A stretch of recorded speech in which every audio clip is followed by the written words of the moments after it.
To preview this week's matchup between the Crimson Tide and the Tennessee Volunteers, I'm joined once again by former Alabama quarterback and current Crimson Tide Sports Network analyst, John Parker Wilson. What's going on, man? It's good to join you again after a win, a big, huge win, 2 versus 3 in the country. That doesn't get much bigger than that, so nice to see Alabama pull it out.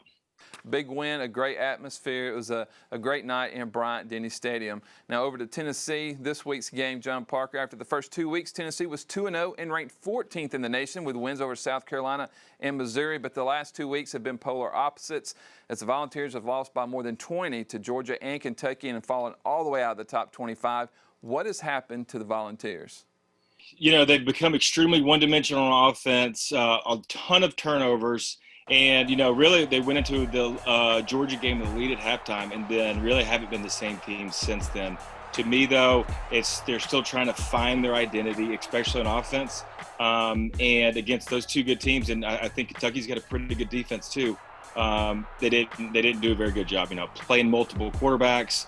Haven't found a big play receiver on the outside yet. So, you know, be another challenge for Tennessee as Alabama's getting some steam on their defensive side of the ball.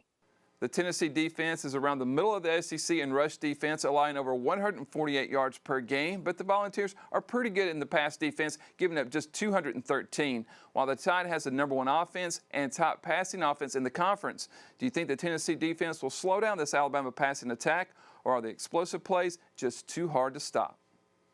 Yeah, honestly, I think there's not a lot of weaknesses on our offense. The ability to stay balanced and have the run and pass ability is going to be tough for Tennessee this week, but also teams for the rest of the season.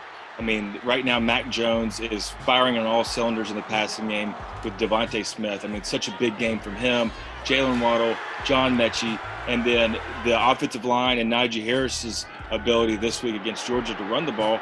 It's so unpredictable, it's tough. So they can beat you with the run, but also have been extremely accurate on those deep down the field explosive plays. So when they dial them up, they're executing them, hitting them. A lot of that has to do with the ability of Najee running the ball. It cheats those safeties up, cheats those corners up. And last week against Georgia, Alabama took advantage of it. So need more of that same from Alabama against Tennessee of being two-dimensional running and passing.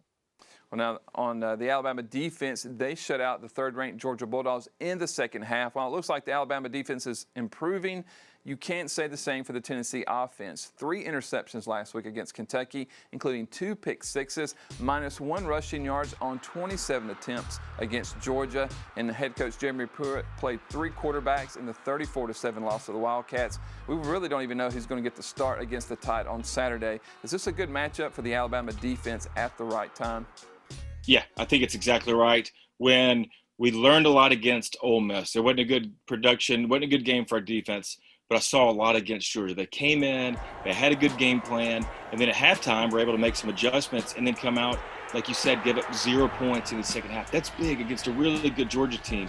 So they're starting to get some confidence, and I think this week it's all about our defense. It just doesn't matter who's a quarterback or who's a running back. It's going out there and executing, and that's what we saw in the second half was very limited mental errors, which you've heard Coach Saban talked about, and they just went out and played fast. They created turnovers. This defense is the best when they create turnovers. You can see the energy out there on the field. You can see it rubbing off on the offense and special teams. So this defense thrives on turnovers. They've done it since Coach Saban's been there. And against this Tennessee Vol team that struggled, I think we've got to go out and do it again this week. Well, thank you, John Parker. Looking forward to the Tide hopefully making it 14 in a row over the Vols. Can't wait. Roll Tide. Roll Tide. Kickoff is scheduled for 2:30. You can watch the game live on CBS. Reporting from the Crimson Tide Production Studio inside Bryant-Denny Stadium, I'm Christopher England with Tide TV.